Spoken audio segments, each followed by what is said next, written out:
Welcome to the virtual tour of the laboratories in the Centre Microélectronique de Provence. Let's start our visit. With this X-ray machine, we can have a look inside MCUs and even more complex circuits, like a system on chip. We will now show the chemical depackaging of the front side of an MCU. We place the MCU inside a machine that uses acid to corrode the resin of the front side of the MCU's package. Most bonding wires inside the chips are made out of either copper or gold, and we need to choose our acid ratio accordingly. Inside the machine, acid strands are now corroding the front side of the MCU. This process takes about 20 minutes, and as the resin dissolves, it is extracted from the MCU. When the process is done, the machine opens the door and we can now extract our open MCU. We now extract our MCU and proceed to clean it.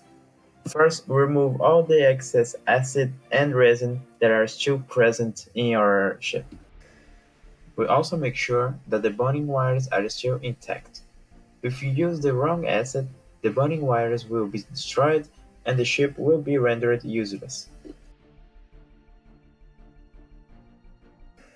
The last step is to blow dry the chip to remove all the cleaning products used for cleaning it.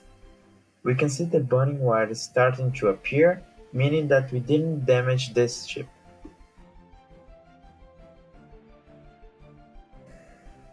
We'll need, of course, to verify that it is still functional, but at least at the first sight it seems that everything is okay. As a second depackaging technique, we will mechanically open the backside of an MCU using a machine called ASAP. This machine has a rotating tip that mills away the backside resin of this package. We remove the excess resin that has been milled away and add a bit of lubricant to reduce the heat and avoid damage to the chip. We keep milling at the resin until we reach the copper layer that lies just above the silicon layer in the MCU. Once we reach this copper layer, we stop the machine, take out our sample, and manually remove this copper layer. We will now have access to the silicon layer.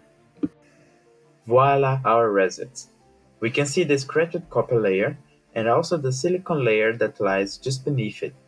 The silicon layer has been polished to mirror-like perfection. Now that we have our samples ready, we can solder them on to our test boards, either homemade or commercially available. In our labs, we have the equipment to solder microcontrollers, memories, SMD and PTH components. We also have a wide range of PCBs to accommodate them. We now present one of our laser fault injection laboratories.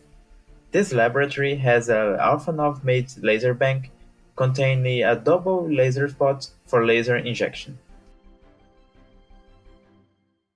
In this lab, we can see the circuit underneath the silicon layer thanks to an infrared LED. Thanks to the double laser spots, we can create a number of fault injection scenarios, like this one, where we can see faults being injected at real time in the sample that we prepared. This concludes our visit, and thank you all for your attention.